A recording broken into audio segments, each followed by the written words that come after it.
Ça fait une certaine émotion, parce que je n'avais pas publié depuis 2016, ça fait donc 8 ans, ça passe vite le temps. Alors c'est vrai que vous avez de votre côté ressuscité mes anciens titres hollandais, j'en suis très heureux, mais sur le plan strict de l'écriture, j'étais un petit peu resté, il y a eu le Covid, il y a eu pas mal de choses qui m'ont ralenti, et donc je m'y suis remis il y a 2 ans à peu près pour ce livre, les fantômes de la ligne. De l'histoire, il y a du terroir, parce que comme je le disais, le terroir hollandais, c'est pas le plus pauvre de France pour ce qui concerne la qualité de la vie. On le sait bien, nous qui vivons ici. Et puis, il y a ces enquêtes, l'enquête sur la disparition et l'enquête policière. Voilà. Alors, donner une définition de tout ça, je préfère pas. Donc, je pense que c'est effectivement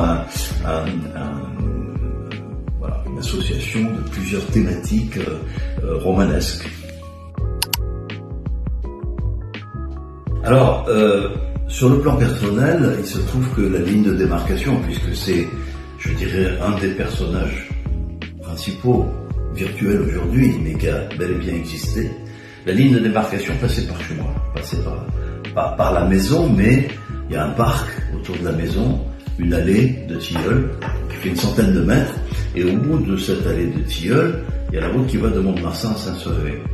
Et la route qui va de Mont-de-Marsan à Saint-Sauvé, la ligne de démarcation était là. Donc on pouvait la voir, et mes grands-parents pouvaient la voir depuis leur balcon. Et donc c'est quelque chose qui m'a toujours impressionné. J'ai fait des recherches déjà autour de la maison. J'ai trouvé quelques poteaux, j'ai trouvé une casemate dans laquelle il a dû y avoir, je sais pas, peut-être des armes ou des containers, des choses. Et donc, petit à petit, l'idée m'est venue d'imaginer quelque chose qui tournerait autour de cette fameuse ligne de démarcation. J'ai 2 fois plus pimenté le roman, puisque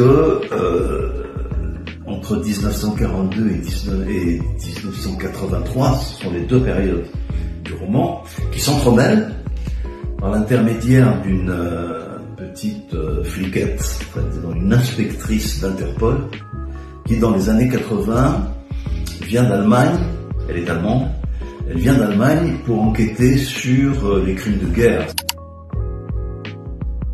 Envie de le lire.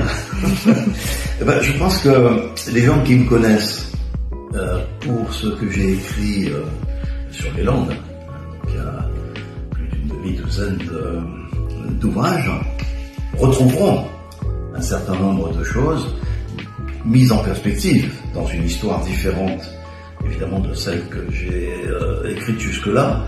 Dans les années 80, parce que mes romans précédents étaient quand même sur des époques largement passées, je dirais de la Lande des bergers, Napoléon III, la forêt, bref, des choses lointaines dans le temps, alors que là on est dans les années 80.